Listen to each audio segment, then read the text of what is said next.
Good afternoon, everyone. It's a delight to be back here on the D.I.C.E stage. It's been a few years since I've been able to join you in this capacity. Thank you, Martin, for that kind introduction. And this is an incredibly tough speaking slot because I'm in between Todd Howard, who is a genius, and lunch. So we'll get through this conversation. I really look forward to sharing a few thoughts with you and hopefully bringing you along a path that you're going to be excited to continue with us at ESA. So years ago, running ESA was like a game of Space Invaders. Our opponents were slowly attacking us and marching at us, and we were shooting relatively primitive tools to slow them down from misconceptions about our industry, that somehow our industry was responsible for the evils in society, whether it was bad health or bad citizenship or bad behavior or violence. And that was appropriate at that time. At that time, our issue set pretty much boiled down to, we didn't do it, and don't take our stuff. That was the agenda. It was very important that we prosecuted that. But today, we're in a different game.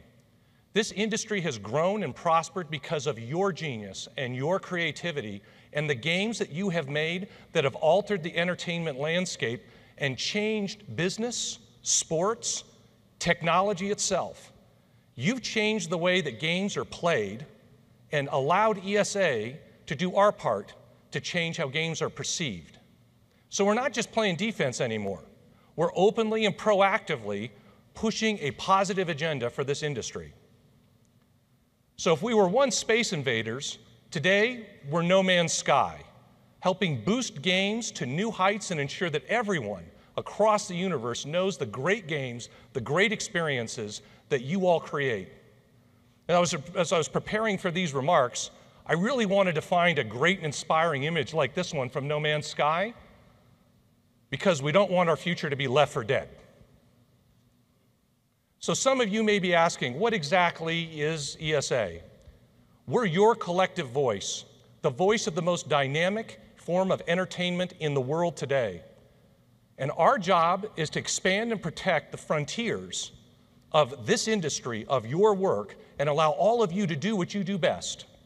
Create groundbreaking works of art that delight the world's nearly 2 billion gamers. So if you look, if we could get the cards in the middle rolling, you have to look no further than the nominees for Game of the Year. What a phenomenal array of talent, what incredible investments, what remarkable artistic creations that you have for Game of the Year nominees. And I'll point out that Fallout 4, $750 million in one day, in a single day. That's a remarkable accomplishment when you compare it to our sister industry film. The biggest motion picture of all time, Star Wars The Force Awakens, was released. It took that film 15 days to reach the same threshold. So one of our most important roles at ESA, as I mentioned, is to help protect and showcase this great industry. And while our Supreme Court victory, establishing the First Amendment rights of all the creators in this room and cementing those in constitutional form, is our most momentous accomplishment, E3 is probably the one that's most visible. Every year, E3 reinvents itself. Last year, we had roughly a 60% increase in the number of exhibitors, including 27 VR companies.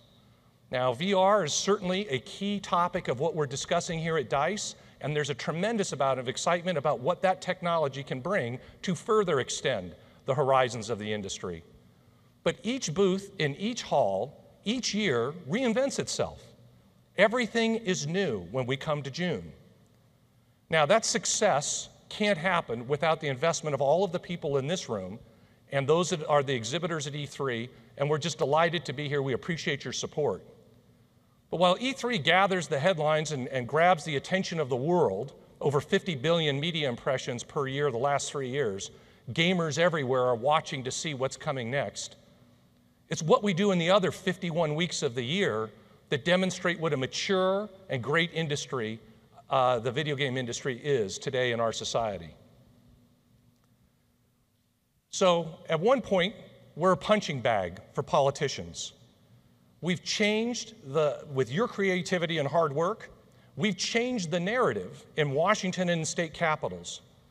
We started out, video games were on the defensive. Violent video games supposedly led to all sorts of bad behavior.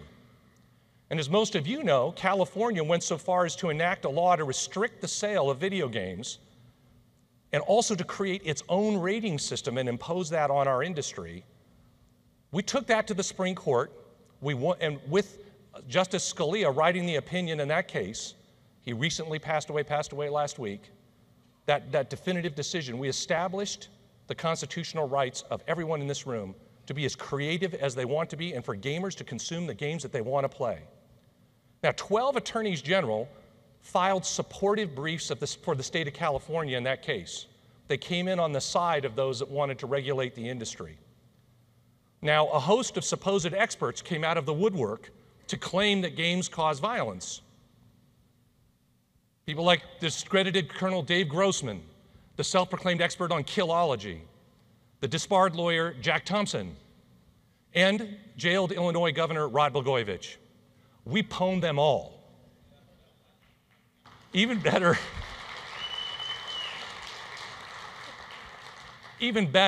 and looking forward, we converted some of our opponents to be our greatest allies. Two of those attorneys general, Jerry Brown in California and Greg Abbott of Texas, are now governors and big supporters of this industry in the states where the top two states for our industry for employment. And so how did this happen?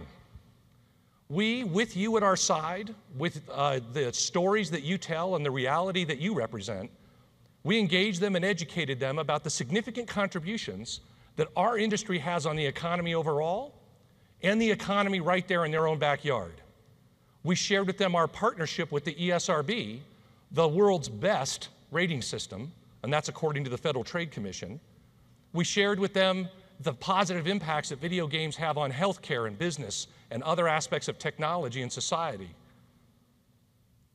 So this is the same approach we've taken with policymakers in Washington and around the country, and today our friends vastly outnumber our enemies. There's now a video game caucus in Congress. More than 50 members, Republicans and Democrats, who have said that they are the leaders in Congress to educate their fellow lawmakers about the trajectory and the growth and the excitement of our industry. Now, in the wake of the Newtown tragedy, House Minority Leader Nancy Pelosi on national television refuted the claim that video games cause real-world violence. That same weekend, Congressman Tim Murphy did the same thing, and he's a Republican who chairs the House Subcommittee on Oversight. Now, that's a stand very few politicians would have taken for our industry 10 years ago.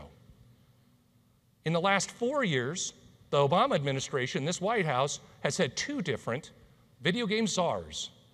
And Constance Steinkuhler and Mark DeLaura have stood on this stage and addressed this group, and their focus was steering policy from the administration's perspective, using the benefits and the tools that you provide them with the genius of our industry. So you see parties on both sides of the aisle, all three branches of government are in a very different posture today. And here's some examples. Former Defense Secretary Donald Rumsfeld released his own title, Churchill Solitaire. Senator Ted Cruz recently said that he decompresses on the campaign trail by reading the Bible and by playing mobile games. Plants vs. Zombies 2 and Tower Madness 2 are his favorites. Democratic Congressman Jared Polis, he's declared he's a gamer, enjoying titles from Civ 5 to World of Warcraft to Diablo. Former Supreme Court Justice Sandra Day O'Connor has led the charge to use video games to teach our kids civics in middle schools all across this country. And to add to this august group, the most powerful person on the planet has announced plans to launch a mobile game later this year. And the governor of California, the one who signed the law that would have restricted the sales for everyone in this room, this guy? Well, today we see him all across television in ads for Mobile Strike. So our work in Washington and the state capitals has evolved as well. We've taken a page out of the playbook from this industry, and we've amassed our own digital army, the Video Game Voters Network. It's 1 million volunteers who engage on public policy issues that matter to defend their rights as gamers and to stand up for this great industry. It's an incredible privilege to be able to focus them on those minds that need to be changed. You see examples on the slide here behind me. Whether it's in the media, whether it's in state politicians, or whether they're federal politicians, the Video Game Voters Network has delivered over 2.5 million faxes, emails, tweets, Facebook posts have been directed to government officials speaking up for the pastime that they love and the industry that you represent. So we look at engagement. Just this last fall, we released a poll and found that 80% of gamers intend to vote in the upcoming election. That's 100 million Americans. 100 million. One thing that's pretty powerful about that is that gamers are not all 17-year-old boys. In order to vote, you've got to be 18. You have to be an adult. We've got 100 million of them that are out there ready to vote. They're paying attention.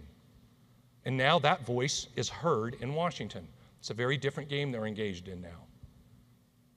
Now, we're also super, super fortunate to partner with the Higher Education Video Game Alliance.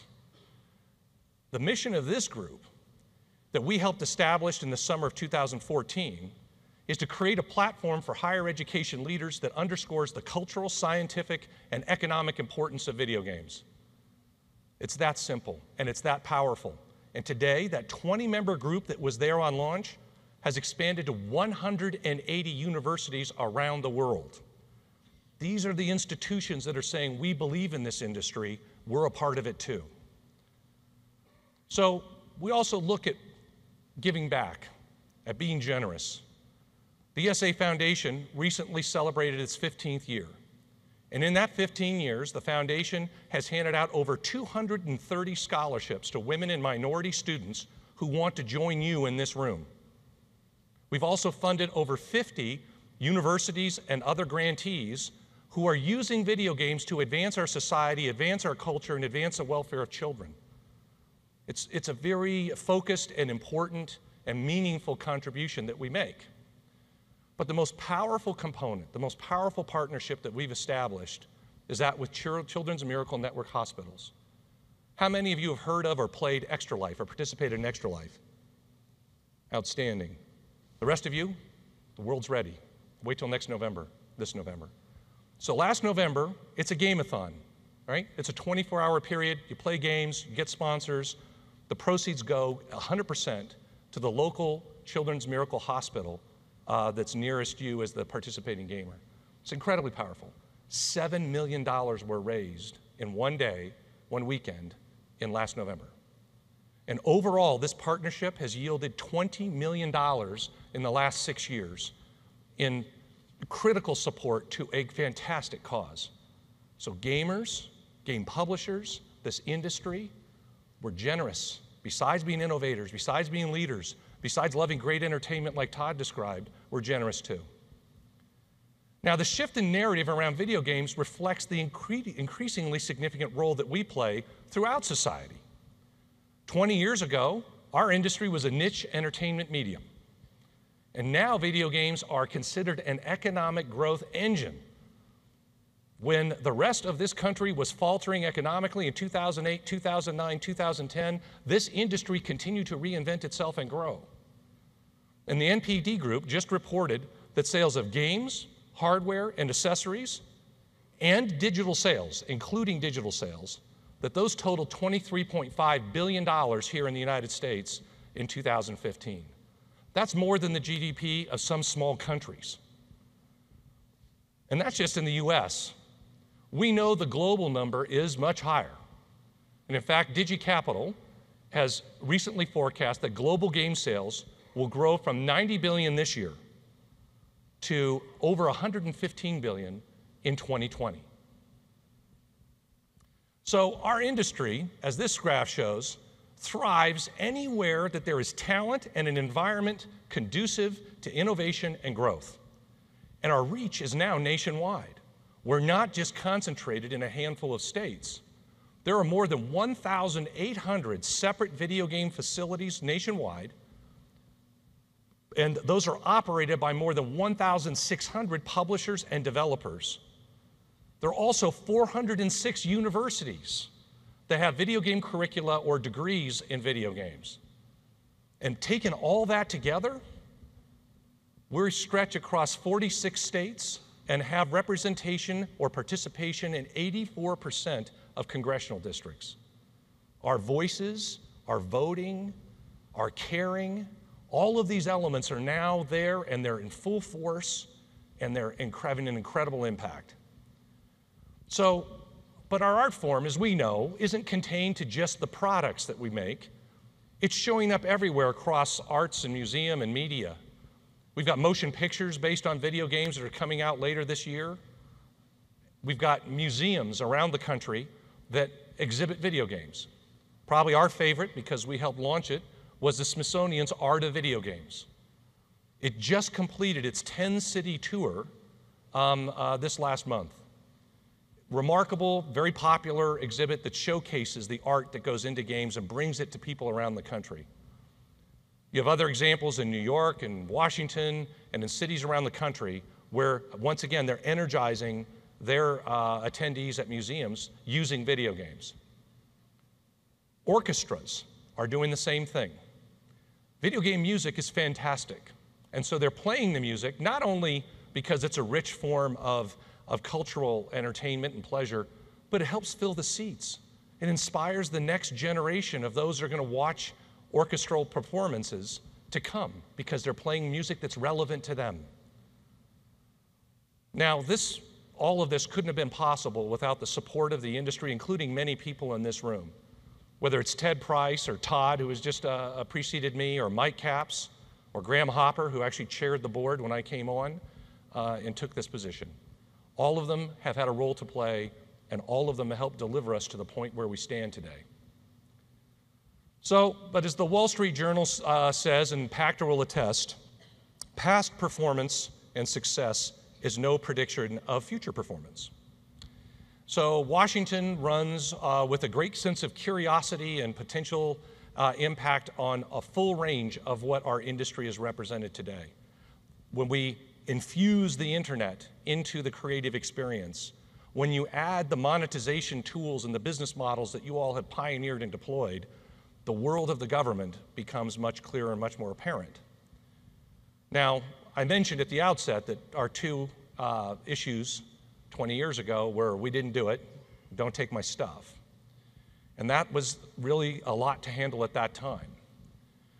This is a partial list of the over 24 issues that we lead and manage and prosecute on behalf of this industry. Wherever there is innovation, wherever you have mass consumer engagement, wherever you're seeking to market to children, engage children, there are regulatory, legal, state level, federal level impacts that require a constant explanation to make sure that the right outcome is what comes out of that policy discussion. Whether it's virtual currencies and how new worlds are created, or content issues, which remain top of the list. That's the agenda of this industry today. So we're ever vigilant, we have to be, because things continue to change, and it's important that we're there to make sure that we extend that frontier. Now, the Newtown tragedy provides a clear example of why this is so important.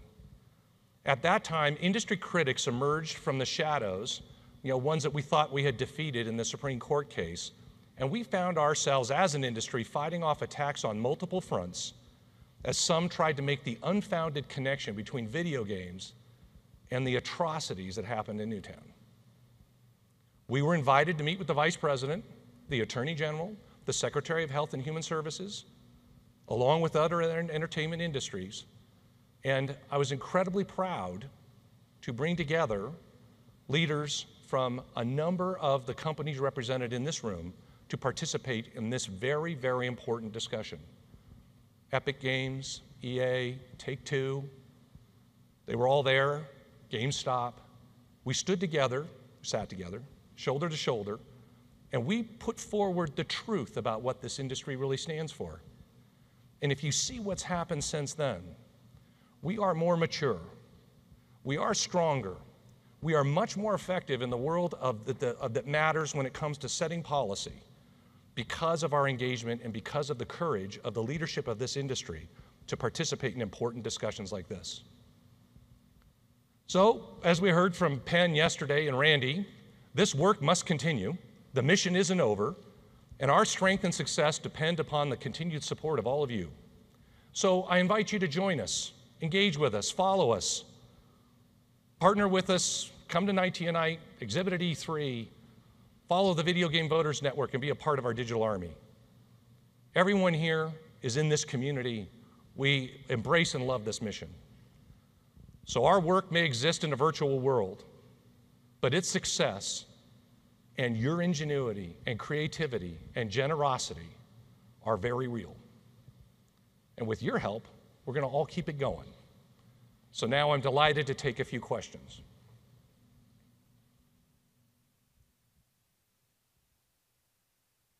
See one hand here. Is that great? It's Pactor.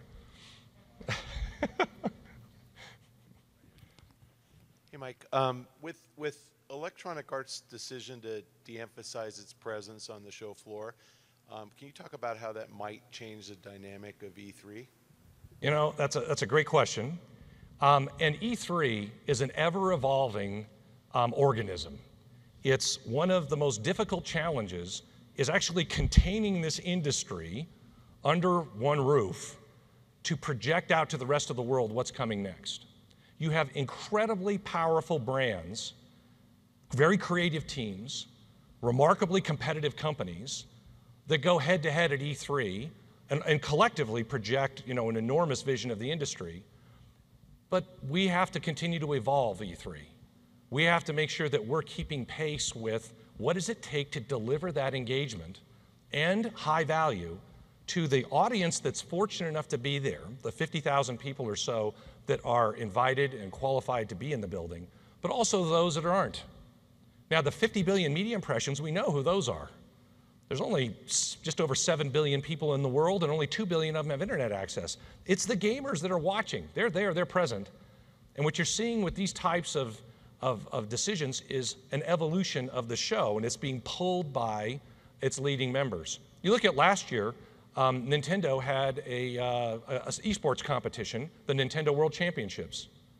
We had, for the first time, press briefings on Sunday, which whoever went to the Bethesda briefing last Sunday, that was remarkable. It was a tour de force.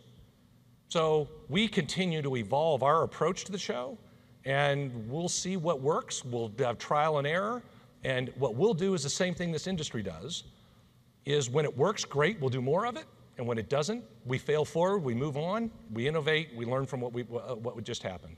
So it's a great question. Another one out here? You guys are way too easy. Far corner back here. So you've got about 5,000 people watching you on the various streaming D.I.C.E. streams right now, and they're all gamers, right? So you've got the gamers watching you. In this room, we've got people from the industry. What would you want to say to the gamers that are watching about the ESA and what you do for them? What I would say to the gamers out there is be a part of the Video Game Voters Network. This is a fantastic opportunity to participate in the leadership of driving us to where we need to go next. There's our challenges that we put in front of you to engage with media or policymakers on the state or federal level. It's easy. You just sign up and you're part of our force, our digital army. That's a key thing. I would follow E3. Obviously, if you're a gamer out there, you already are. I mean, it's just a fantastic way to see what's coming next in the industry. And then for all the rest of the gamers, I would also say there's room for everyone in this industry. Everyone is a gamer. We've been doing this study for a long time. Men or women, all different demographics, all different ages. Let's show our maturity as an industry, together with you, the gaming population, to create an environment where everyone's welcome. And I think that that's something that we do in our families. That's what we do with our friends. Let's extend that to our fellow gamers. So that's what I would share with them right now. I think Dean's got a question. Just more specifically on that, you know, what do you think the fallout of Gamergate is, and you know, what do you sort of really want to communicate about that to everybody watching? Yeah, so on this subject, I'm so encouraged about the growth trajectory and the positive trajectory of this industry when it comes to diversity.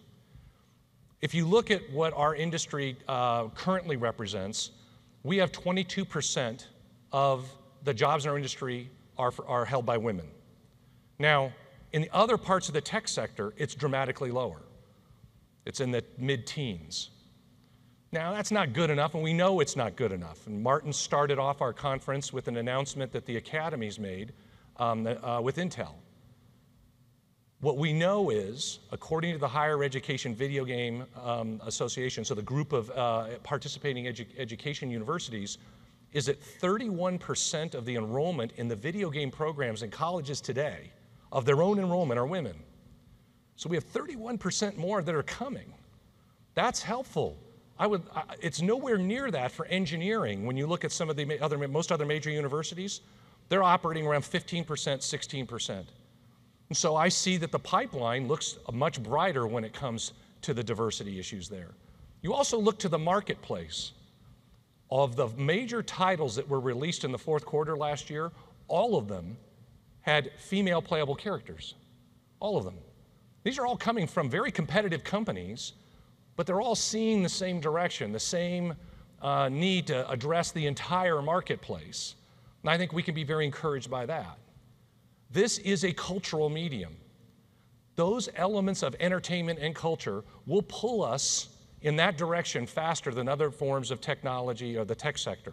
It's going to be a lot harder for chips and spreadsheets to be able to attract and retain women than it will be in our industry because of that creative energy that we share. And on a personal note, what I'll share is I have two daughters who are engineers. They're both very proud of this industry, and they're proud of the opportunity that lies ahead. So I'm encouraged by that. So it's an important thing to see the progress that we have ahead of us, Dean, but I'm encouraged and very optimistic about where we're going to end up. And I think if there's one more, we could do it quickly. If not, hearing none, thank you all very much.